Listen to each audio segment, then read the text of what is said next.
Ekoran kejadian jenayah yang kerap berlaku, suatu dialog antara pemimpin kawasan PDRM dan penduduk Bangsar telah diadakan petang tadi bagi membincangkan masalah yang sedang membelenggu penduduk. Dialog berkenaan yang dihadiri Ahli Parlimen Lembah Pantai Nurul Izzah Anwar dan OCS Pantai Chief Inspector Mak Syahrizan Said ini dijadikan platform penduduk setempat mengadu isu-isu jenayah yang dialami sendiri kebanyakan penduduk sejak 10 tahun yang lalu. Termasuklah yang terbaru, kes ragut Priti Gantani yang berlaku juga di Bangsar. Saya amat bimbang dengan kenaikan jumlah kes-kes jenayah di Lembah Pantai, terutamanya di Bangsar.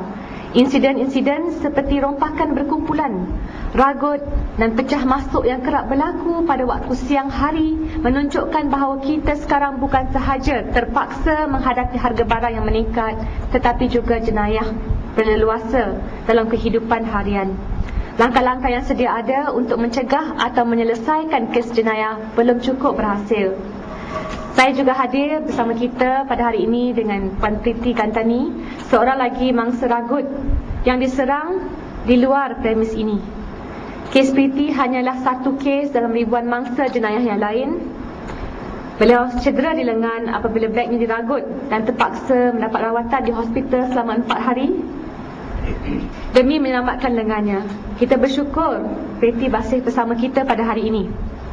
Saya tidak suka untuk mengulangi desakan-desakan terdahulu, terutamanya kepada pihak berkuasa, tetapi insiden ini membuktikan betapa pentingnya bagi kerajaan untuk melaksanakan tanggungjawab dalam menyediakan sebuah negara yang selamat untuk rakyat Malaysia. Justru dalam mengakui kelemahan-kelemahan dalam sistem keselamatan negara adalah sangat mustahak bagi kerajaan pusat mewujudkan Suruhanjaya Bebas Aduan dan Salah Laku Polis IPCMC. Dengan adanya IPCMC, ia akan membuka ruang untuk kerjasama yang lebih baik antara pihak polis dan wakil-wakil masyarakat madani, civil society. Ternyata luahan ini menggambarkan ketakutan yang dialami penduduk tidak dapat dibendung lagi, walaupun laporan polis seringkali dibuat penduduk setiap kali berlakunya kes jenayah. Namun, akibat kekerapan jenayah yang kian meningkat, para penduduk sudah bosan untuk berbuat demikian. The view of watching almost everyday people getting robbed, because my house is right opposite the Wadai levy, so on the corner of Benteras Ditubuh. I think that we can go on talking about incidences, right? Yeah. And I'm sure you know all the incidences. But I think when we talk about, to me, the main thing is fear. We are scared to live in Bangsar.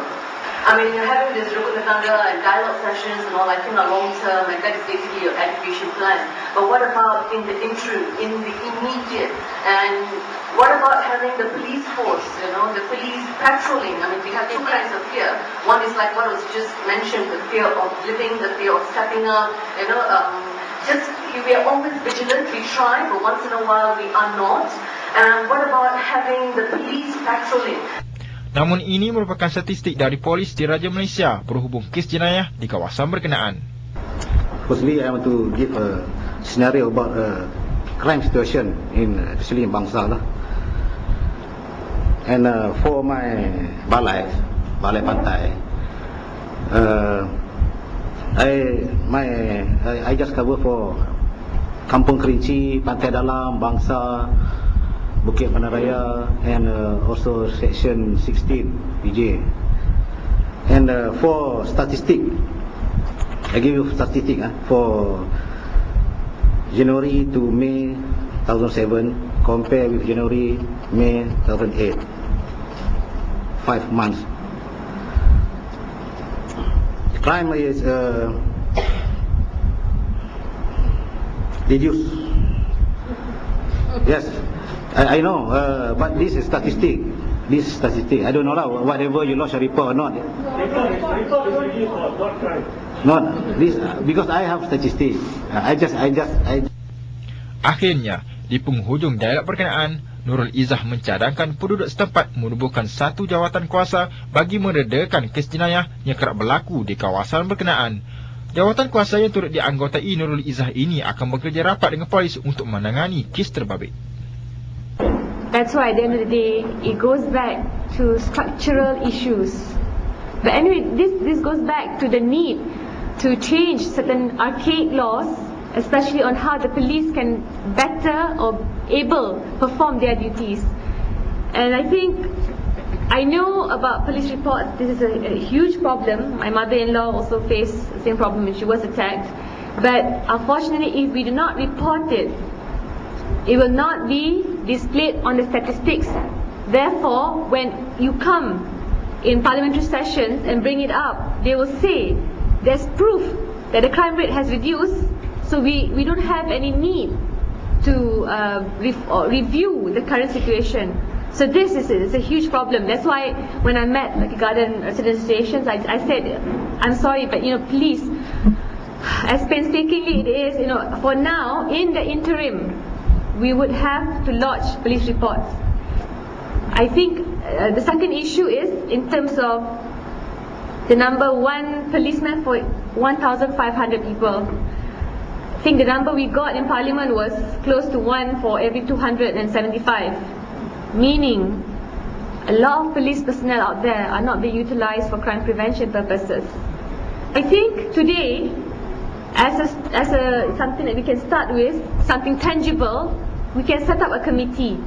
Okay, a committee which I will myself, be involved in, and I think people maybe from Encik Ali Ghazali, but more importantly the resident associations. I think we can have this committee to plan future actions, be it dialogue with the police on a more ongoing basis.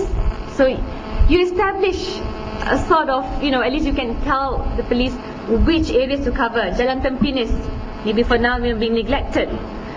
This committee, I think today we can meet up, especially I'll have a meeting with all the resident stations, the leaders especially, and then we'll move on from there. So at least something concrete for us to view back.